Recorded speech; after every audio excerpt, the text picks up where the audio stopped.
simple words in a song and in the medical profession's oath, do no harm, an oath the Bell family wonders about in the case of their daughter Samantha, who developed a bump on her neck when she was 5 years old.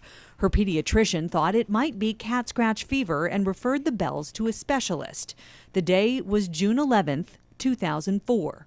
Jump as high as you can! Both Samantha and her parents describe her condition that day much like what we saw when we met her. And there was nothing wrong with me. Dr. Jonathan Bernstein thought something was very wrong. He does a blood test. He comes out. He gets down on his knees. And he looks in her eyes. He says, "Your daughter has leukemia." Richard says they both went into shock. He says it was imperative that we get to the hospital right away. So they didn't get a second opinion and say Dr. Bernstein didn't suggest that either.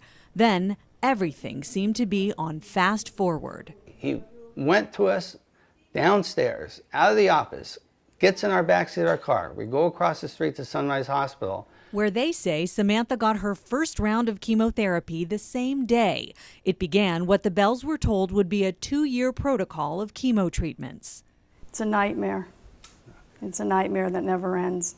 I got really mad. Were you scared? Yes, very. Something kept nagging at the Bells throughout Samantha's treatment. The first bone marrow sample taken at Sunrise Hospital when she was diagnosed showed the presence of leukemia. But from that point forward, every single spinal and every single bone marrow was negative, all the way through a 1.5 years of chemotherapy. Medical records confirm that, starting just 9 days after her first round of chemo.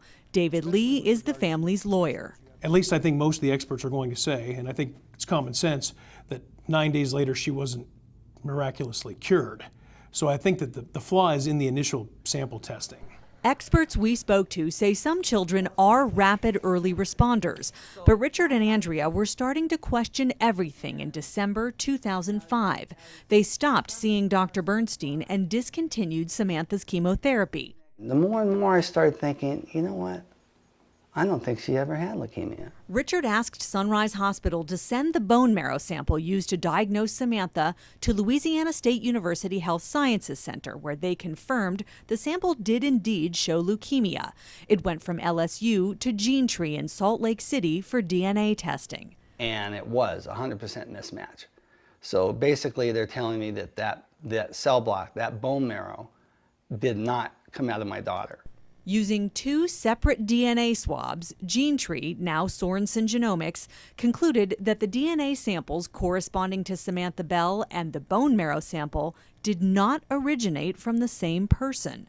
So you're thinking, oh my gosh, we've put our little girl through this for absolutely no reason. Right. Plus she's a year behind in school. Yeah.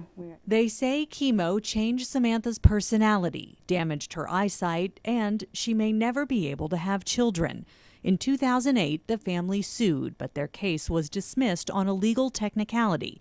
New attorneys are working on bringing it back. Dr. Jonathan Bernstein did not return any of my calls for comment. He had a member of his staff call me back to tell me that he stands by his diagnosis, and several other doctors who were involved in Samantha's care and named in the Bell's original lawsuit simply did not respond. Sunrise also refused to go on camera. They sent a written statement saying they've always been confident in the diagnosis and treatment of Samantha. They call the Bell's allegations of a tissue mix-up false and say Samantha is only better because of successful treatment of her leukemia, as confirmed by their own expert at Stanford University who reviewed the samples. But the Bell's attorneys have a problem with that.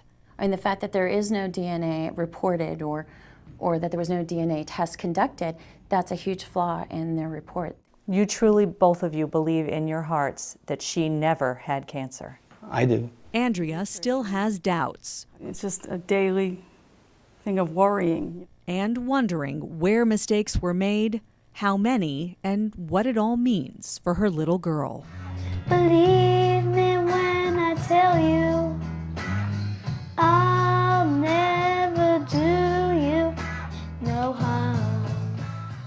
Contact 13 has learned that Dr. Bernstein is no longer on staff at Sunrise Hospital and hasn't been for several months. According to the State Board of Medical Examiners, his hospital privileges were suspended for failing to provide timely medical attention to another patient. Darcy Spears, Channel 13, Action News.